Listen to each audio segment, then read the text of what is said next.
आयोग का बदलाव है, बहुत अच्छा बदलाव है कि अब लोग हिंदी में जीएस जो है हिंदी में लिख सकते हैं, ऑप्शनल पेपर अंग्रेजी में लिख सकते हैं, सेंटर पर छपाई होगी। इससे भी एक अच्छा पारदर्शिता होगा, बच्चे के सामने में जो है सो प्रश्न छपेंगे। तो सामान्य और कठिन का मापदंड क्या होगा? जो चीज़ें मेरे लिए कठिन है वो हो सकता है आपके लिए आसान हो, जो मेरे लिए आसान है वो हो सकता है आपके लिए कठिन हो। कि जहाँ तक निगेटिव है तो निगेटिव में कोई दोष नहीं है, निगेटिव मार्किंग तो हो अच्छा है, बहुत अच्छा है निगेटिव मार्किंग, लेकिन निगेटिव मार्किंग का एक तरीका हो। नमस्कार, आप देख रहे हैं द बिहार टॉप। मैं हूं आदेशपुरी। बीपीएससी सुधारों के दौर में है और आपको बताएं कि नए अध्यक्ष आने के बाद से पीटी परीक्षा जिस तरह लिया गया और आगे मेंस इंटरव्यू को लेकर आपने इंटरव्यू में देखा होगा अध्यक्ष महोदय के। हमारे साथ हैं दुर्गेश सर, श्रेय आईएएस के डायरेक्टर हैं। इन्हीं से बात करेंगे कि ये सुधार जो है वो कितने लाभकारी हैं और किन किन बिंदुओं पर और सुधार की ज़रूरत है। दुर्गेश सर, आप कैसे देखते हैं जो कल से जो अभी तक जो आया है सुधारों की बात की जा रही है पीटी में, मेंस में, इंटरव्यू में, इसको कैसे आप देख रहे हैं? आदेश जी, आपको बहुत बहुत धन्यवाद कि आप हमेशा ही छात्र और आयोग के बीच एक कनेक्शन का काम करते हैं। और मैंने पहले भी आपके चैनल से ये बात बताए थे कि सुधार की गुंजाइश है और जो अभी माननीय चेयरमैन सर हैं वो काफ़ी ही वो टेक्नोक्रेट भी हैं, ब्यूरोक्रेट भी हैं, तो इसीलिए बड़ा ही बच्चे के लिए अच्छे अच्छे सुधार ला रहे हैं। जैसे अभी का सुधार है तो उसमें कुछ जो सुधार है, जैसे कि मान लीजिए कि मेंस में भाषा को लेकर था, माध्यम को लेकर, कि कई बार ऐसी समस्या हो जाती थी टेक्निकल वाले लोगों को कि अच्छे नॉलेज होने के बावजूद भी भाषा के संदर्भ में वो बड़ा परेशान रहते थे और इसीलिए सामान्य अध्ययन और अपने ऐच्छिक विषय के बीच वो सही तारतम्य नहीं बिठा पाते थे। और मेंस की जो परीक्षा है वो ज्ञान का परीक्षण है, अवधारणा का परीक्षण है, एडमिनिस्ट्रेटिव जो अप्रोच है उसका परीक्षण है, उसमें भाषा का विशेष महत्व नहीं रखता है।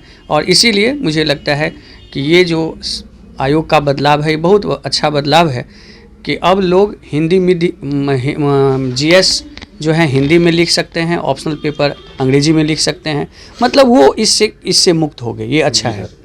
इसी तरह से मेंस के प्रश्न को लेकर के जैसा कि आयोग प्रयोग करने जा रही है कि सेंटर पर छपाई होगी, इससे भी एक अच्छा पारदर्शिता होगा, बच्चे के सामने में जो है सो प्रश्न छपेंगे तो प्रिंट होगा, तो ये एक अच्छा सुधार है। जहाँ तक प्रीलिम्स को लेकर के है तो प्रीलिम्स में दो बातें हैं कि कैलेंडर है अभी तक 8 जनवरी का जो एग्ज़ाम होने का, लेकिन मेंस 29 दिसंबर से शुरू हो रही है। उस स्थिति में तुरंत मेंस के बाद तुरंत पीटी के संदर्भ में थोड़ी सी परेशानी होगी।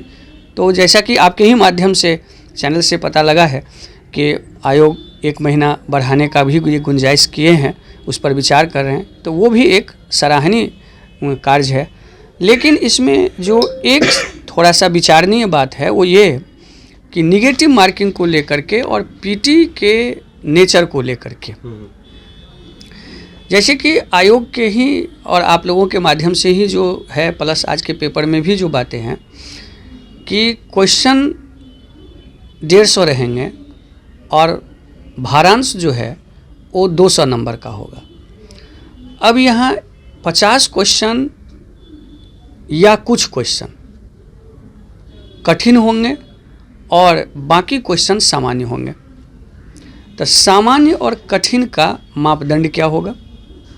वैसे ये भी होता है कि क्वेश्चन जो सेट कर रहे होते हैं वो अपने मस्तिष्क से जो है सो कठिन और आसान का तरीका तय करते हैं, लेकिन कठिन और आसान का जो मानक होता है ये आपको एक तरह से सापेक्ष चीज़ें हैं। ये जो चीज़ें मेरे लिए कठिन है वो हो सकता है आपके लिए आसान हो, जो मेरे लिए आसान है वो हो सकता है आपके लिए कठिन हो। तो इसको थोड़ा स्पष्ट करने की आवश्यकता है।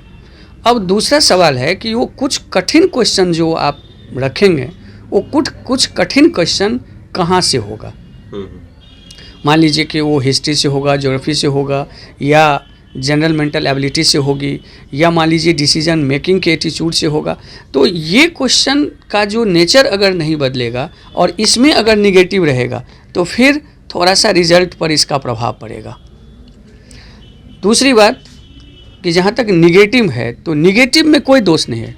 निगेटिव मार्किंग तो हो अच्छा है, बहुत अच्छा है निगेटिव मार्किंग, लेकिन निगेटिव मार्किंग का एक तरीका हो। मान लीजिए कि जब आप कुछ क्वेश्चन कहते हैं हम हार्ड देंगे, तो अब सवाल ये भी होता है कि वो कुछ क्वेश्चन क्या करेगा, किस भूमिका में रहेगा, क्या वो क्वालिफाइंग रहेंगे या दोनों के नंबर जुड़ करके कट ऑफ बनेगा, ये भी एक बात है। अगर मान लेते हैं कि हम 50 ही क्वेश्चन मान लीजिए कठिन होते हैं और वो 50 क्वेश्चन 2-2 नंबर के होते हैं, और अगर वो क्वालिफाइंग है तो इसका मतलब है कि उस 100 नंबर पर कट ऑफ बनेगा। जी सर। या अगर मान लीजिए कि दोनों अंक को जोड़कर हम बनाते हैं और निगेटिव मार्किंग केवल कठिन प्रश्नों के लिए रखते हैं, तो फिर आसान प्रश्नों को बना करके ही लोग पीटी में आ जाएंगे, निगेटिव मार्किंग के कारण उस क्वेश्चन को बनाएंगे ही नहीं, ये भी हो सकता है। तो इसलिए इस पर हमको लगता है कि और स्पष्टता की ज़रूरत है, और आयोग बड़ा ही प्रगतिशील हैं, अच्छे अच्छे नवाचार प्रयोग कर रहे हैं, और प्रयोग ही जो है सो नई व्यवस्था का निर्माण करता है।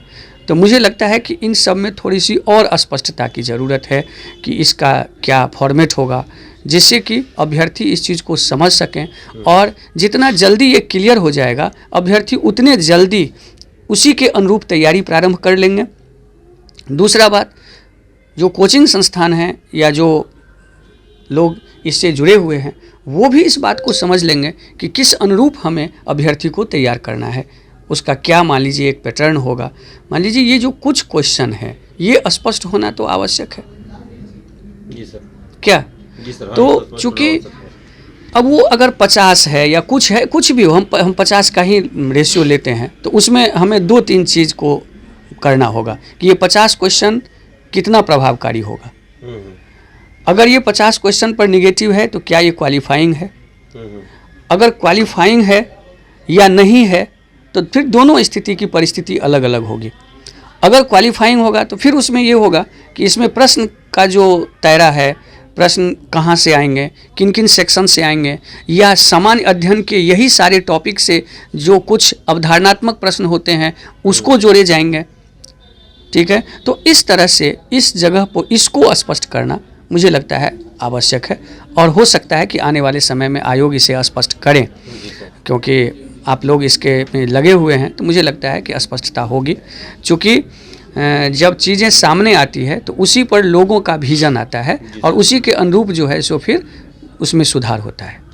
तो स्पष्टता की ज़रूरत है, और ऐसा दुर्गेश सर कह रहे हैं, और एकदम वाजिब प्रश्न है कि कितने प्रश्न रहेंगे, क्या क्वालिफाइंग रहेंगे, क्वालिफाइंग नहीं रहेंगे तो उनका क्या इम्पोर्टेंस क्या रहेगा, ये सारे पर स्पष्टता जरूरी है। और हम भी आशा करते हैं कि आयोग इसको लेकर स्पष्टीकरण जरूर देगा।